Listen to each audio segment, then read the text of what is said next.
Once it's become digital, it always remains forever. As long as there is a digital world, Rohingya exists in the digital world. Whether you like it or not, we are in your pocket, we are in your computer, we are in your email, we are in your laptop. You want to finish us from physically? Now we exist digitally. You cannot avoid us anymore.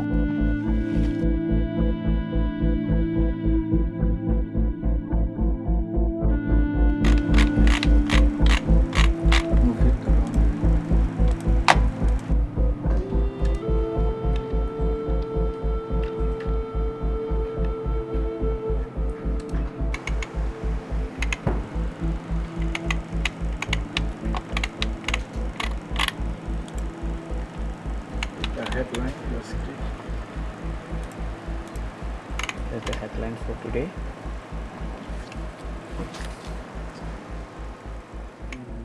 Facebook. Today, you see, when the internet came first, right? Everybody was scared that there will be information shared. And then the world has changed into different all the way up till today, that now whether they give permission or not, the internet is being used everywhere in email and other services. There was a time when the physical money was there, and now it came into paper money, from paper money into digital money, and now the things are moving. So the whole world is moving their identity and their passport into the digital world. To me, identity is something, in a simple word, that identifies yourself or identifies you, or who you are, that identified by those elements. Arakan was a kingdom, and it has people called Rohingya. And this Rohingya was one of the oldest also civilization in this valley of Arakan, where they have heritage, culture, language, tradition, food, different type of clothing, different type of festivals, different type of uniqueness of these people.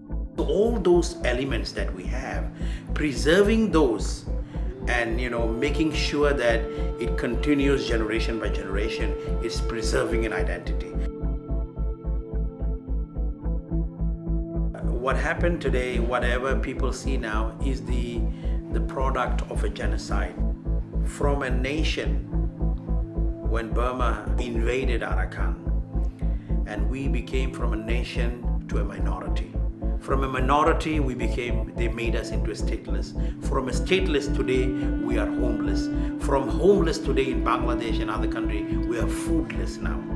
So our situation from a civilization brought down to the beggars in different countries, in the streets of different countries.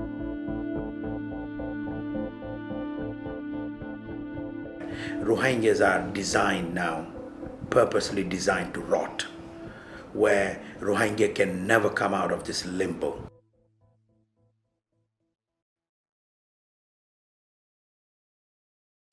I started to feel and believe that if there is no hope, then we all gonna die. Then we all gonna be, I say Rohingya are the sunset of this century. We are at the verge of extinction. Everything about us is finishing.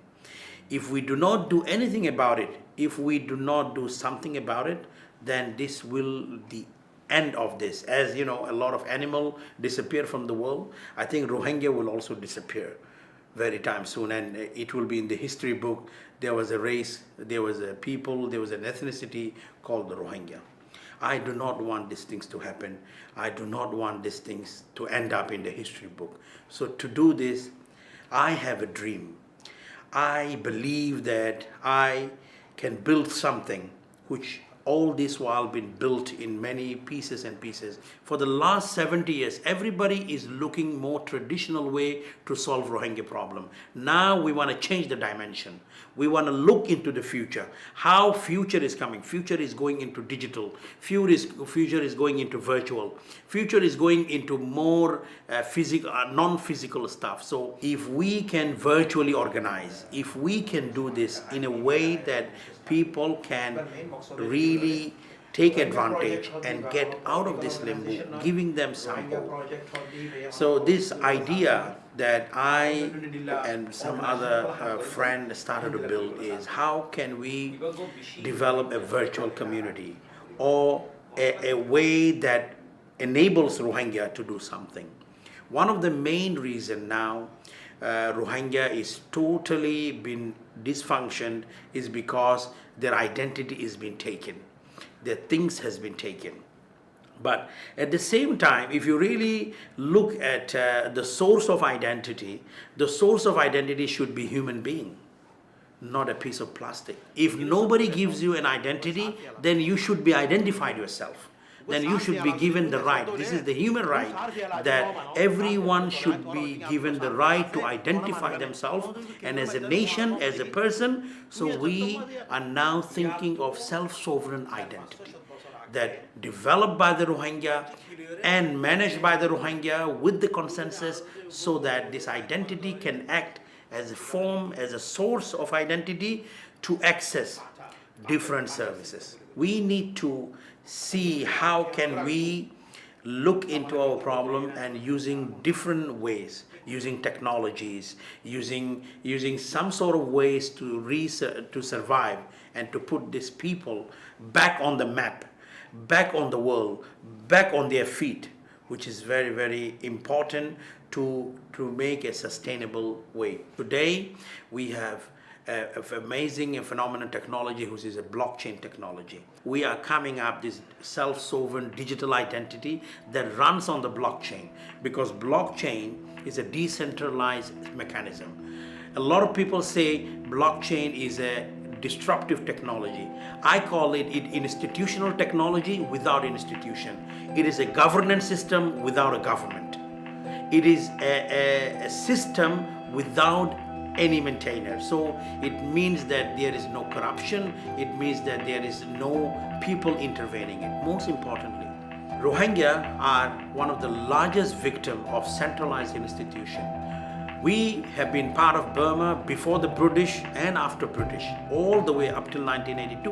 One day, just they decided out of nowhere, out of blue, said that Rohingya is no more ethnicity of this country, and they switched off.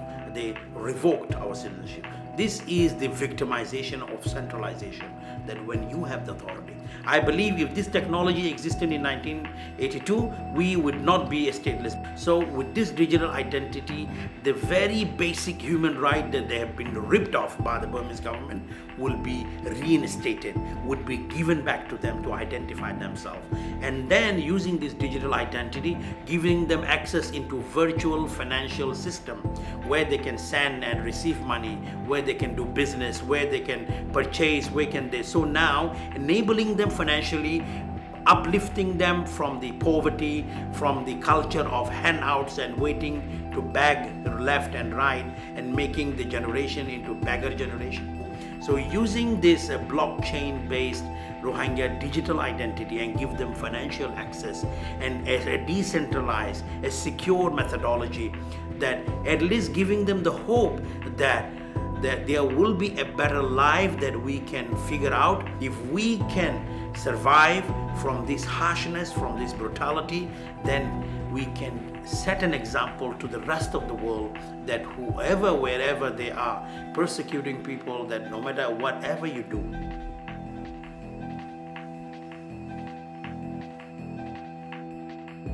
what we are trying to do now in the Rohingya project is that a normal Rohingya who have no identity in whatever in way, so he can simply have a smartphone and download this app and get this application and then apply for a Rohingya identity. There will be a verification team or consensus team to establish his claim.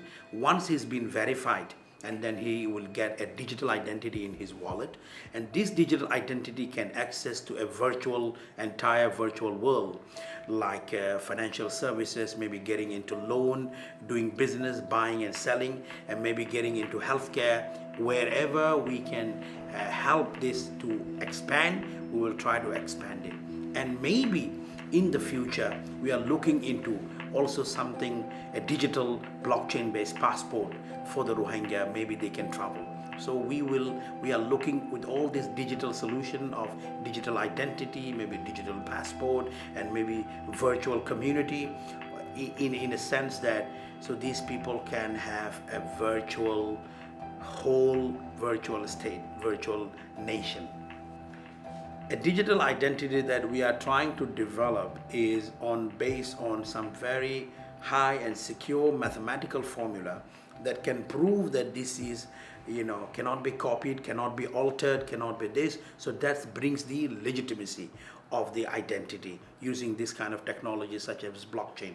And similarly, if we can also develop something like a passport, then it is a country to country. Today, there are many people all around the world that sympathizes for Rohingya, but they don't know what to do. So when we come with this solution, all these sympathizers, we request and we hope that all these sympathizers can look into this solution until we have a final solution from Burma and Arakan.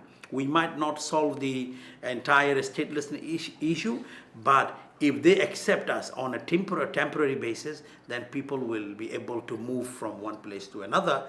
And this is going to be the first world ever non-state-based passport that human being can travel. There are also countries now looking into a blockchain-based passport, country like UK, country like Dubai, and many other country like Estonia, who are looking into this to make real changes in the world. But in our case, it is depend on how all this country reacts to some marginalized people. If they come up with a solution, whether they want to accept this solution on the humanitarian ground, or they want still a state-based way which is persecuting people. So if you have an alternative, today we don't have an alternative. So even not only Rohingya, today there are thousands and thousands and millions of people without an identity. So there is an identity crisis all over the world. So this system that we are trying to bring, that identity should not be in the hand of a centralized authority. It should be distributed. It should be a basic human right.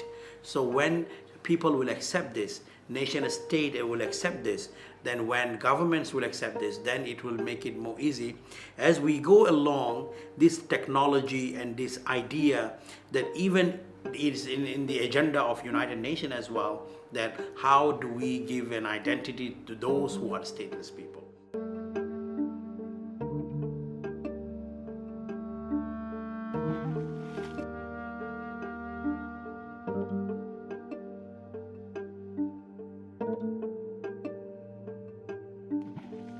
Sometimes I feel how human beings have made this world into a hell, a journey of hell, a generation of generation that going through the hell and hell, one after another.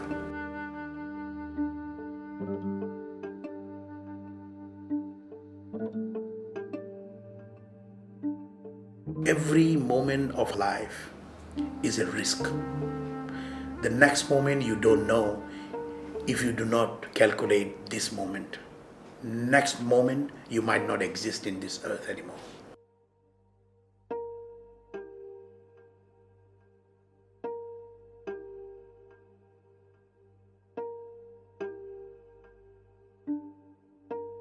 A generation of walking on the foot, taking all this risk, how difficult and how suffering. Your life is threatened, you might be killed, and you are halfway killed.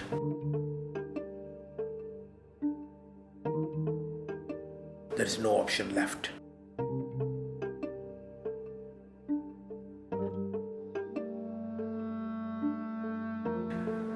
Today we complain when our aircon is not working.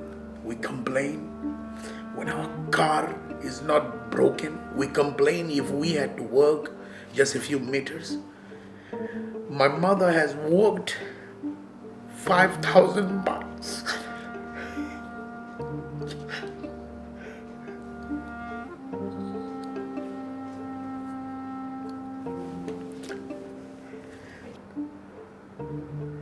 So this thing, I would not even wish for my enemies. I pray even my enemy do not have this life that she had to go through, being a little girl, walking journeys and miles of miles, getting harassed, getting the fear of getting raped by people that you even never seen of, never known of, and reaching to a land and you have no hope to go any further, and struggling a new life one more time.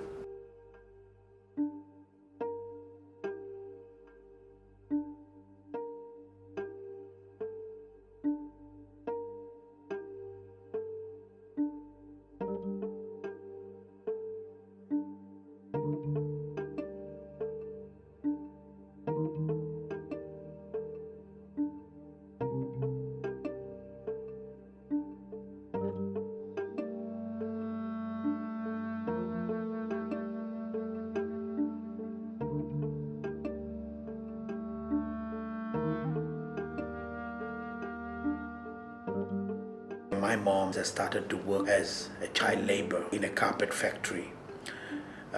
So I actually visited those places where my mom was suffered, right? So, and when I saw these places where my mother was suffered, it gives so much pain that how come this world let a 9-year-old girl suffer into this, separated her from her mother, have to work so hard for this little carpet goes, God knows who is using it. And just for a little bit of money, just for a little bit of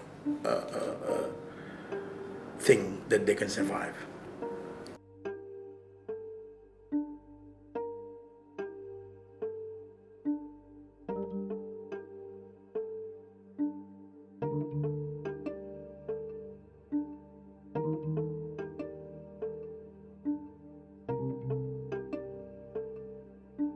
I will never let this effort go waste ever.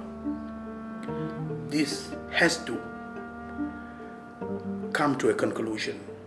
This suffering has to pay off. One day it will. That's my dream.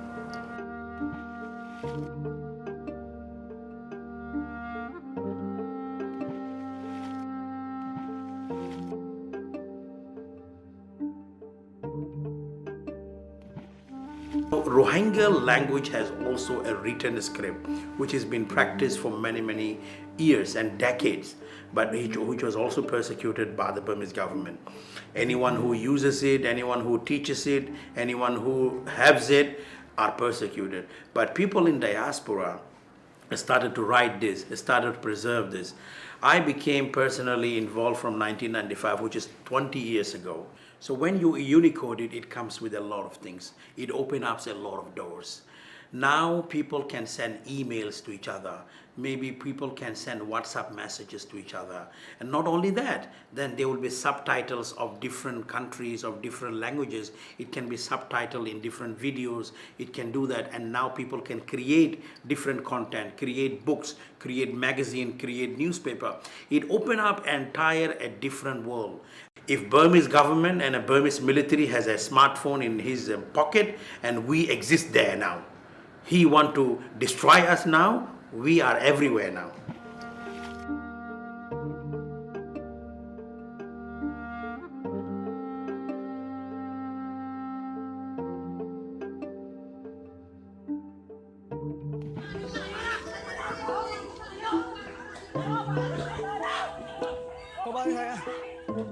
In 2012, suddenly Burmese government decided from decades of slow persecution and slow genocide, they suddenly started to accelerate it.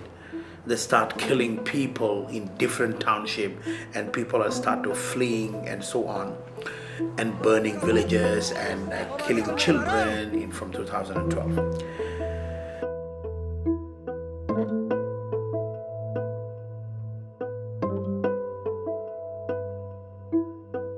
The incident started with whole a fake news of saying that some Muslim have raped a Buddhist woman, and which turned out to be later on entirely a fake news. Based on that fake thing, they have persecuting people, they are burning down the villages, and it is not worse, but what is worse is that they now informing the entire world that the Muslim are the one who started burning their own villages, they are the one who is fighting, they are the one who is this. So now their victim became perpetrators, and including some international media is picking up all this news and then blaming on Rohingya. But unfortunately, Rohingyas are the victims. So the narration, international narration, was set in a totally different direction based on false fact and information, and most importantly, carrying Burmese agenda on the narrative side. Arakan, you can imagine, Arakan is an open prison, way worse than what is happening in any part of the world. For the last 50, 60 years now, people have been persecuted for many, many decades, but no one know about these things. But in 2012, something has changed. Something have made this case in a global incident. It made all the major headline. So they have miscalculated us. They have miscalculated Rohingya. And what we decided is that, say, we have to take on the job. We have to start do something.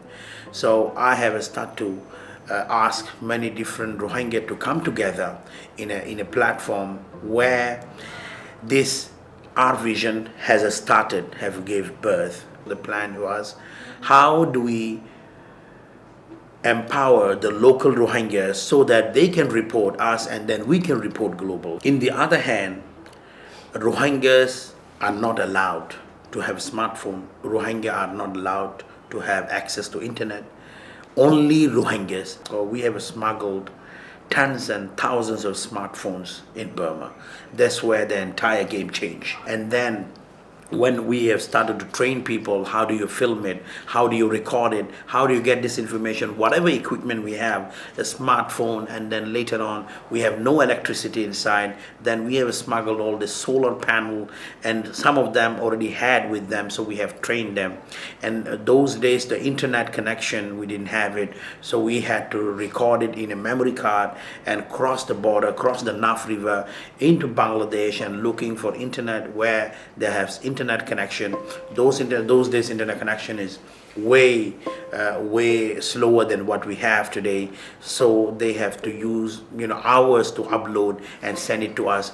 And then in our vision we started to produce this and make sure this is verified, make sure this is not exaggerated, and we get all this information and start to archive the entire thing, then atrocities, and say we need to now document this. We need to not only report, document, also archive. Okay, this is the actually incident. This boy is actually 14 years old. The boy name is Muhammad Numan, was arrested by the Myanmar BGP. Then from there actually he tortured to death there. He died on this date, as we mentioned here. He died now? Yeah. He died, and his family members is actually crying on the video, as you can see.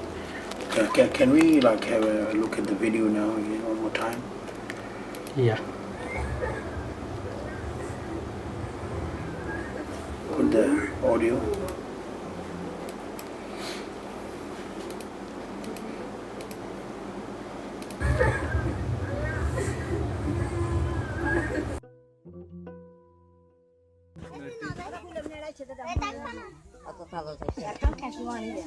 ও মা দিয়া দিয়া ইচ্ছা গলার গাড়ি আমি করি বললাম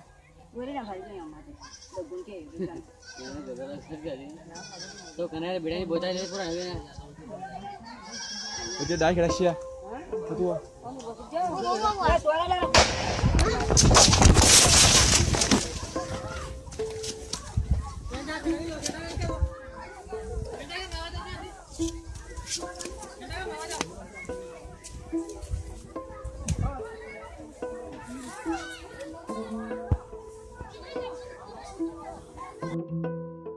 People from the street now are risking their life, uncover the truth. The people that did not have a fan, now they have a smartphone. Rohingya people themselves, they said now we are being killed on daily basis. But we are willing to take risk now because we will take risk. We have to die anyway, but we have to make sure the whole world knows about this. It is on 28 August 2017 in Jigampian village trick. At first, they started firing.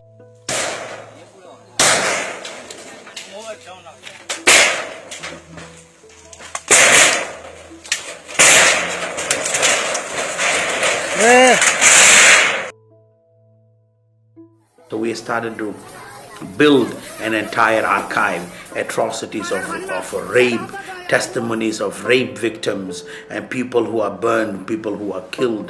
And then our vision is start to become the world first Rohingya media and television channel where we're broadcasting all these atrocities. Major international media has started to rely on our report because they do not have access, and we are the only one getting the access through our local channel. Okay, testing 1 2 3. So can you hear me now? yes Okay, so we're going to begin when I say 3 2 1. Okay, wait. So can we do it now? Okay, I'm going to start the montage now. Okay, it's going to start. Yes, go ahead.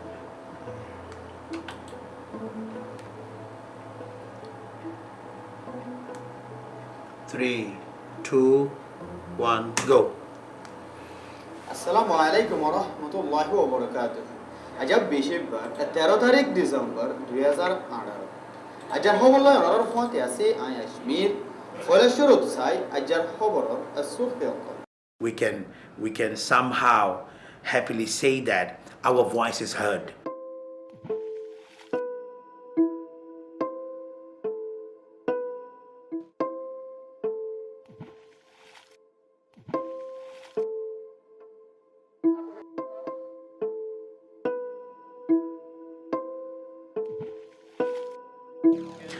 What I am trying to do with my little capacity that I have, trying to organize people, trying to give them the vision, trying to give them the dream.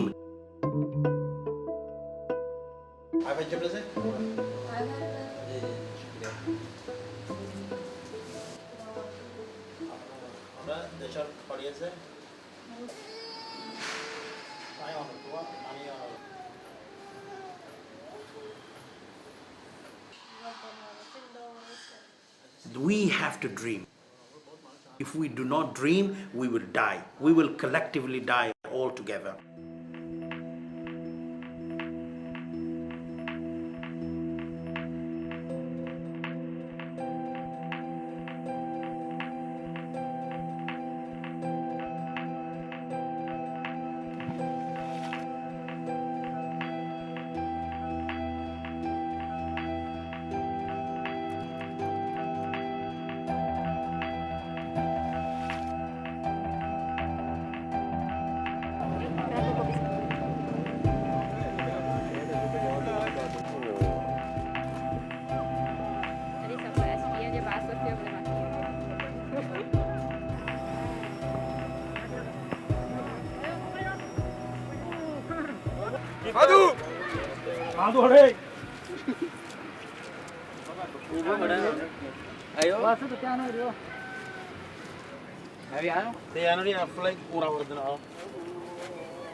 We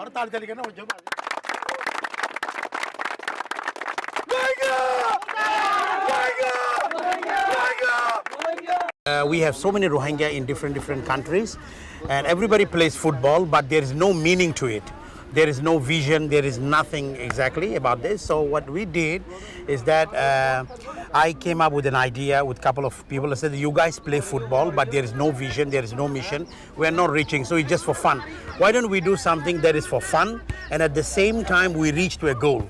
Why don't we create a national Rohingya football team?" So the idea of the Rohingya national football, even though we don't have a nation and all this, but to take every Rohingya from different part of the world and then make them into one team and make them strong, and most importantly, to play a World Cup, a refugee World Cup, or those kind of things that gives a recognition to the Rohingya and gives a recognition to the rest of the world, saying that Rohingya are not only lingering around in the camps and all this, they also, if they have given some proper chances, and they are also talented people, they can. So then we have coach, we have game.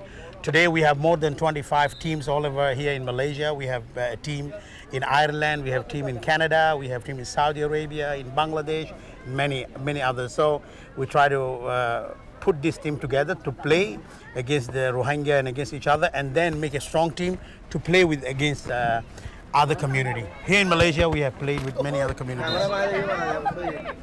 Oh, training!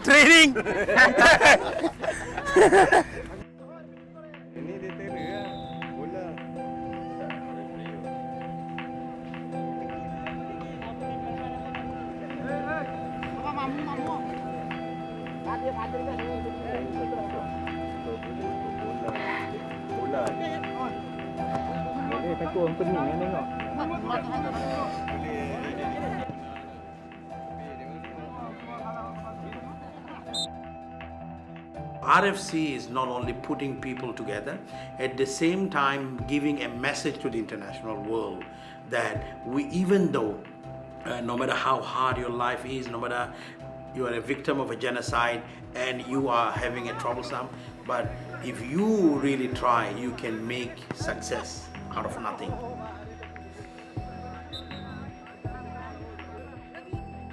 There is two different World Cup in the world. One is called FIFA, which is for nation states.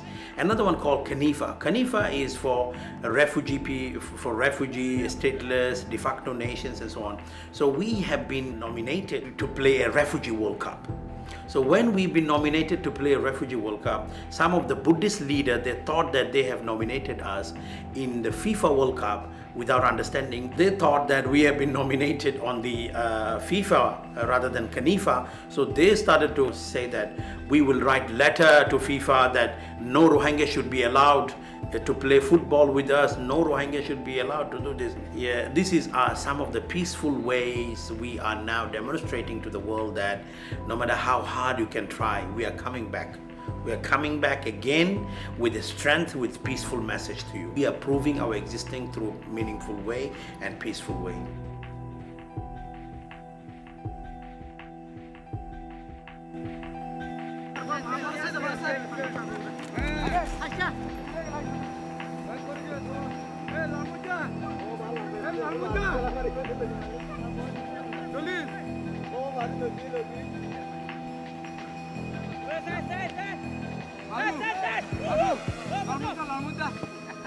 This is our ancient coin that used to use in Kingdom of Arakan about 300-400 years ago.